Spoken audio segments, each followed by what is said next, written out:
Shalom royalty, it's Ellie here, and I thought of something. Well, I didn't think of this. This was a verse that I read last night in the book of John, and so in this part of the book of John, that's when they took Jesus to Pilate to judge him and to start the official crucifixion. But like Pilate's resisting, he's like, "Bro, this dude is not guilty of anything. Like, y'all are really stretching right now. Y'all really want me to put this man to death and he didn't do anything. Um, what's this about?" And they're just like screaming, crucify him, and all this stuff. So they get to the area where they're going to crucify him and everything. And I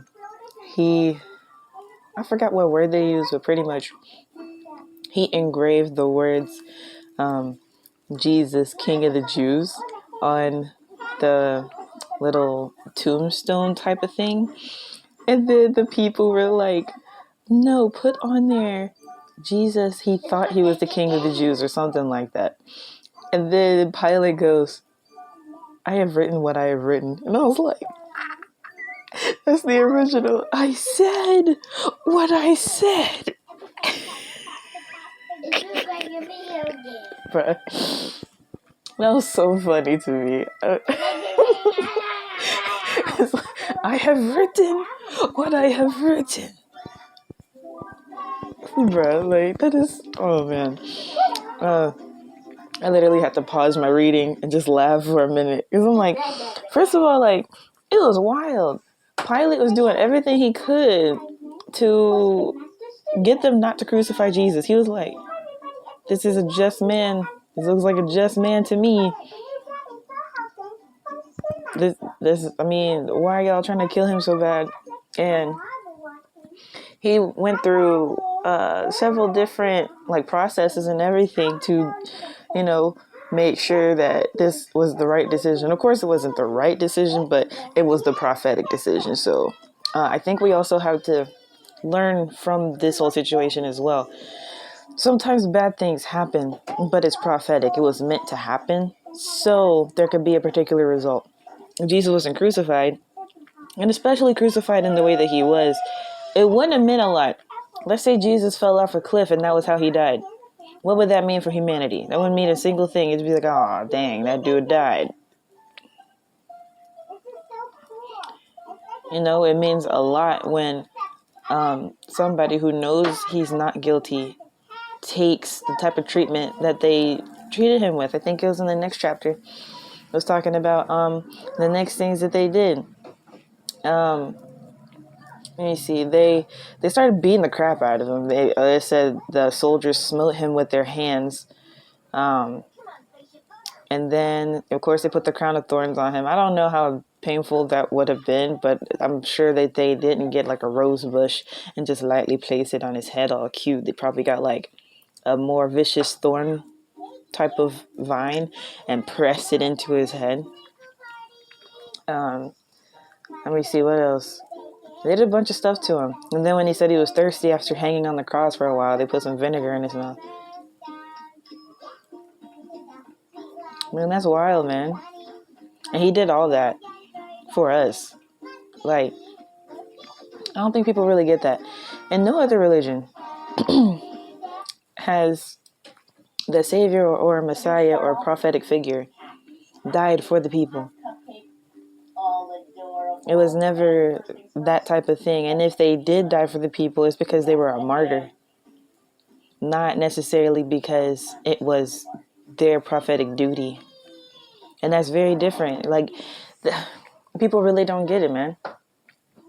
Jesus' birth and death were, birth, death, and rising were all prophecies. That is why it was such a big deal. God had already told the prophets that this was going to happen, and here it is happening, and the people who are living in the time don't even recognize that that's what's happening. And so it says a lot. They kept up their traditions. They would always go after the disciples if they wouldn't wash their hands before they ate or something, and they didn't keep up the religious traditions. But when it came to actual spiritual connection with God, they wouldn't believe they wouldn't believe. They refused to. It was more than just, oh, I'm skeptical. That's why I have a lot of grace for people nowadays, especially if they say they're Bible believers or they believe in Jesus, but they're skeptical of certain things in the Bible. It's because a lot of us just haven't had like super spiritual experiences with God like that. I'm gonna tell y'all about one that happened to me yesterday. But back in their day, they really had no right to be skeptical about it. It's like the prophets said that this would happen. And y'all are in the time period of this prophecy coming true. So why don't you believe? That would be the question I had for them. It's like, y'all knew this was going to happen. So why are you acting surprised? A lot of that could be said about today's time too. We're in the book of Revelation. We live in the book of Revelation. I hope people are getting that concept. The Revelation is the last book of the Bible that we know of. There's 66 books of the Bible, the King James Bible, the Holy Bible, but there are a total of 777 books of the Bible. Ain't nobody gonna read 777 books in this day and age. There's a lot of reasons that the book was altered. And I can't agree. I'm not gonna say I agree with it, because there's plenty of ways to learn. We had encyclopedias at a point in time. So they could have made an encyclopedia version of the Bible or something. I still think that's a good idea. But regardless, though, we don't have all the information. Do y'all think that it clearly says in the Bible that all of Jesus's words were not put in the Bible? All of Jesus's actions were not put in the Bible. 3 years of ministry can't fit in, how many books is that? Matthew, Mark, Luke, and John. And then a little bit of Acts too. 3 years of ministry can't fit in 5 books of the Bible. That is its own Bible by itself. So, but anyway, it's just very, very interesting to me how the Pharisees and Sadducees and scribes and all of those religious people back in the day were like, you are not the Son of God. Bruh, he's doing all these miracles. He's literally doing miracles. It's not even like he's just praying for people and teaching in the synagogue. He's healing people. And when they would tell him, I remember it was the story of the blind man. They were like, how do you see now? And he was like, the Son of Man, the King of Kings, he made clay with the dirt, put it on my eyes. I washed it off. And now I see. I don't care what y'all got to say about that. I know my Lord and Savior gave me eyesight. I ain't been able to see. I've been blind from birth, dude. I have been blind from birth. I have been blind from birth. So you can't tell me what didn't just happen to me. And they refuse to believe it. But I had this experience the other day. So yeah, this type of stuff is so funny to me sometimes. So, it was time. Well, it was Sunday, and I was gonna give my offering for church, and at first I was gonna give $3, and then God was like, "Give $7." I was like, "Will I have enough money after that?" But okay, God, I'll give $7. So then I gave $7, and then Monday I realized, I was like, "Oh Lord, I'm short on my phone bill." No, I wasn't short yet. A payment got taken out, and it was for my website though, so I wasn't gonna be upset about it. But I was like, oh man, I'm short on my phone bill now. Well, everything's okay. I'm not gonna worry about it. It's all good. Like the thing was, I have some money on hold, but I don't know when it's gonna get off hold. And then I got certain things arranged and stuff. So it's like God's gonna make a way somehow. And so later that day, I was on my website answering some emails and stuff. And then I got a client, and that $7 that I gave doubled, and then it covered what I was going to be missing on my phone bill. And I was just like, bruh, God really just be working. People don't get it. He will return your money twofold, sixfold, tenfold. If you believe that, then it's going to happen. As a man thinketh, so is he, man. If you know that God got you, you just be good. God got you. There's nothing to worry about, man. It's just so beautiful. And I love how God like interacts with me. I think it's really cool. But that's the thing. I choose to let him in. I choose to allow the Holy Spirit to do what he will with my life. And I don't think a lot of people understand giving up that control. I do have a control problem with a lot of things, but when it came to, being, I guess, I don't really know how to put this, but I guess in my finances, I started there, and I'm just letting God work his way through the rest of my life as well.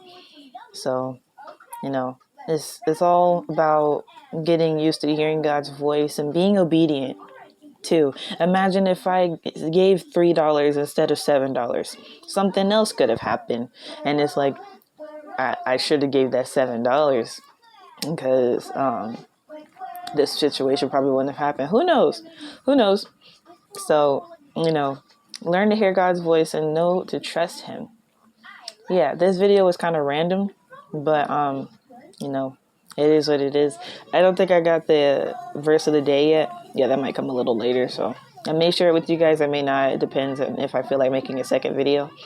But the reason for these videos is for me to stay consistent in my walk with God. I've already been very consistent with my walk with God, but now I'm sharing about my journey with other people. And I also want to bridge the gap between Christians and Hebrews. There's a lot of animosity with the Israelites and the Christian church. A lot of them are really upset with the Christian church. And honestly, they have a lot of rights to be. It really isn't fair how the church like really did black people like that. But now we have to get over that. Like, to be very honest, we have to just get over it and do what we need to do to keep spreading the truth and enlightening our brothers and sisters. And so, yeah. Also, I want to shed light on, astrology and science, like real science. I'm not talking about experimentation and creating things. I'm talking about real science that was here from the beginning. Some science I just don't agree with, man. Explain to me why our tax dollars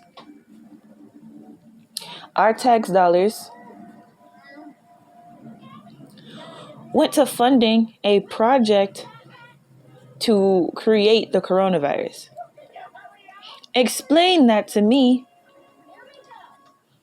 Coronavirus, COVID-19, was a man-made disease, a man-made virus. What use does that have? What use does that have? Whereas we can fund things like, MJ, stop it. Stop it. Don't do that. We can fund things like, herbology. We can fund things like, even if they want to, well, here's the thing. NASA has infiltrated astronomy, so it would have to be directly astrology. I know a lot of people don't believe in NASA anymore. So it's like, how else are we going to learn about the stars and the planets and everything out there? The astrologers know, but they get called crazy all the time because they're spiritual. Astronomers are just non-spiritual astrologers, and they don't tell how the different orbits and rotations are going to be affecting us here on Earth. Now we got rovers and stuff on Mars, and no one's really talking about it. They're also not talking about how Elon Musk is trying to give Texas their own power battery. The United States better watch out, man. It's getting real. I mean, it's been real, but 2020 was just the beginning. That's all I'm going to say. But yeah, anyway, Pilate said, I said what I said. And I said what I meant. Okay, bye. Shalom, royalty. I'll see you in the next one.